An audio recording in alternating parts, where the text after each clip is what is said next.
Les matins de France Culture, Guillaume Erner. Le Conseil interprofessionnel des vins de Bordeaux vient de présenter son bilan de l'année 2019 et la filière s'inquiète. Les ventes diminuent, particulièrement celles de Bordeaux. La tendance est à la baisse depuis plusieurs années. Il faut dire que les consommateurs ont changé, des pays concurrents ont fait leur place sur le marché. Les États-Unis ont également imposé de nouvelles taxes. Alors la filière est-elle en crise? Et puis est-ce la fin de l'âge d'or pour le vin français? Bonjour Hervé Remeau, vous êtes professeur de marketing à la Kedge Business School. Tous les vins sont-ils logés à la même enseigne? Puisque j'ai parlé de Bordeaux, mais vous savez, ici on est neutre, hein. On parle aussi des Bourgognes et des autres vins. Alors, tous les vins ne sont pas forcément logés à la même enseigne. Par contre, tous sont impactés, effectivement, aux États-Unis, mais aussi plus globalement aujourd'hui avec le coronavirus. Et là, il n'y a pas de distinction de couleur, que ce soit des champagnes ou que ce soit des vins, ce qu'on appelle les vins tranquilles. Tous les vins, effectivement, sont touchés d'une manière ou d'une autre. Mais alors, quel est le problème avec les Bordeaux? Quel est le problème spécifique, Hervé Remeau? Alors, il y a plusieurs choses. D'abord, sur les vins de Bordeaux, en fait, il faut distinguer le marché français du marché international. Plus globalement, les vins français sont aussi relativement dépendants aujourd'hui des marchés export. Et si on prend les marchés export, il y a effectivement sur les vins de Bordeaux deux grands pays qui comptent. La Chine, et on va inclure effectivement dans la Chine Hong Kong, et puis les États-Unis. Alors aujourd'hui, vu le contexte actuel, je vous laisse imaginer au niveau de la Chine les conséquences du coronavirus, avec effectivement l'impossibilité de bouger des produits, pour les personnes sur site de travailler, d'aller rencontrer les clients, de vendre tout simplement. Donc ça s'élargit aujourd'hui à l'Italie, ça s'élargit à d'autres pays. Donc effectivement, les prochaines semaines et les prochains mois risquent d'être vraiment très tendus pour la filière vin en France. Bon, mais alors ça, c'est une sorte d'accélérateur, Hervé Remeau. Est-ce que l'on pourrait dire, par exemple, que les goûts des consommateurs, à l'échelle internationale, puisqu'on a bien compris qu'il s'agissait d'exporter ce vin, est-ce que le goût des consommateurs s'éloigne, par exemple, des Bordeaux?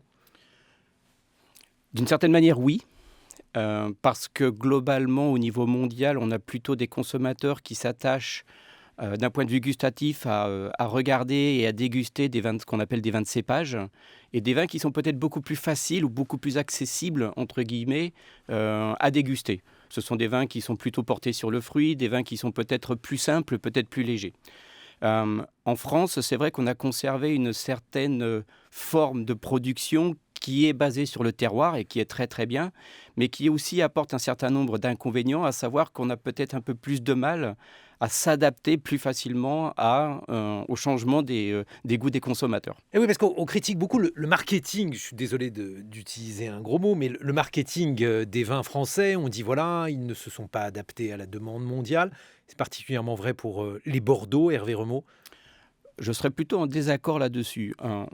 Malgré le fait que l'on soit très attaché à des terroirs, on a quand même aussi en France un certain nombre de gros opérateurs qui ont de très grosses marques, qui globalement se sont attachés aussi à répondre à ces attentes des consommateurs et à ce goût qui change.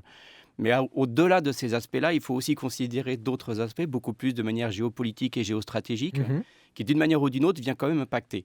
Ceci étant, c'est vrai que sur les Bordeaux, en tout cas sur les Bordeaux d'entrée de gamme et milieu de gamme, on a peut-être des vins aussi qui sont encore un peu trop sur les tanins, un peu trop sur le bois, et peut-être que les goûts des consommateurs ont changé par rapport à ça. Faire des choses plus légères, par exemple? Peut-être. Mais ne pas se renier en tout cas au niveau de la qualité et des terroirs qui viennent supporter ces vins. Et puis, il y a quand même un autre aspect dont il faut qu'on parle. Je sais bien que là aussi, c'est une question qui fâche, mais le prix, parce que là aussi, les Bordeaux, les Bourgognes ne sont pas logés à la même enseigne.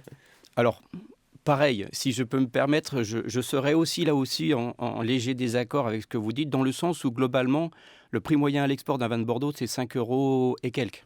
Si peu cher? Si peu cher. Le vin de Bourgogne est peut-être un peu plus élevé, il faudrait que je regarde de manière très détaillée, mais globalement, on a une mauvaise image, entre guillemets, de ces produits-là, et en tout cas des vins de Bordeaux. On pense que les vins de Bordeaux sont chers, alors qu'en fait, non. Les vins de Bordeaux sont, la grosse majorité des vins de Bordeaux sont des vins qui sont extrêmement abordables. Mais on a toujours l'image des grands crus classés. Et puis, il y a la guerre commerciale. Alors là, Donald Trump a augmenté les taxes sur Oui. les vins, 25%. Avec quelles conséquences? Alors en fait, ce qu'il faut savoir, c'est que cette augmentation des taxes, elle touche un point très précis qui sont les vins tranquilles, ce qu'on appelle les vins tranquilles, par opposition aux vins effervescents, le champagne par exemple.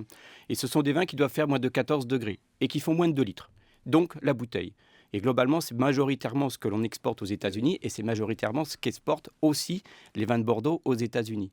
Donc ça veut dire que quand vous augmentez de 25% avec un prix départ ou un prix export de 5 euros et quelques, ça veut dire que vous sortez un petit peu du cœur de cible de la majorité des consommateurs américains, que la majorité des consommateurs américains peuvent avoir vis-à-vis des vins de Bordeaux. Et donc vous passez sur, le palier suivant, où il y a beaucoup moins d'acheteurs, et globalement, vous commencez à perdre vos parts de marché. Mais alors pourquoi avoir épargné les vins intranquilles, comme vous dites, autrement dit le champagne ? Il faudrait poser la question à M. Trump. Peut-être que, franchement, je n'ai aucune idée. Globalement, pourquoi les effervescences sont aujourd'hui épargnées ? Je pense que c'est peut-être aussi un processus de négo par étapes. Ce que je veux dire par là, c'est que Donald Trump ne s'interdit pas d'augmenter les taxes de 25 à 100% si, par exemple, la loi GAFA, à un moment ou à un autre, n'est pas complètement réglée. Donc, ce que je veux dire par là, les vins effervescents ne sont pas totalement à l'abri non plus. Mais ils sont aujourd'hui épargnés. De la même manière que les vins italiens sont épargnés.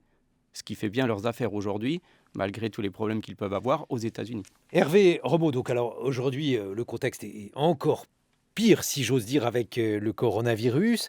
Est-ce qu'il faut s'attendre à ce que la filière viticole française soit encore plus en péril désormais ?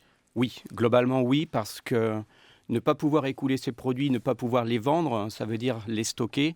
Et les stocker, ça veut dire mobiliser de la trésorerie d'une manière ou d'une autre. Et cette trésorerie, elle commence à manquer. Donc forcément, à un moment ou à un autre, il y a un certain nombre de producteurs de vin qui risquent d'être dans une situation assez tendue, y compris aussi au niveau des négociants qui, à un moment ou à un autre, vont devoir déstocker quelque part.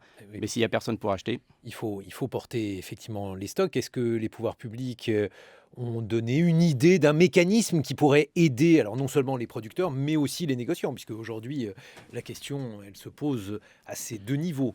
Je pense qu'aujourd'hui, le gouvernement a d'autres chats à fouetter, si je puis dire, malgré les demandes et malgré le processus de négociation de la filière tout entière pour pouvoir avoir un assouplissement en matière de trésorerie, notamment, mais aussi de demander un fonds de compensation de l'ordre de 250 à 300 millions d'euros. Mais rien n'est décidé là-dessus et je pense que ça prendra un peu de temps et que ça prendra un peu de temps. Merci Hervé Remeau. Je rappelle que vous êtes professeur de marketing à la Kedge Business School et vous êtes membre du Centre de recherche sur l'industrie des vins et des spiritueux. 7h21 sur France Culture. Les matins de France Culture, 7h-9h, Guillaume Erner.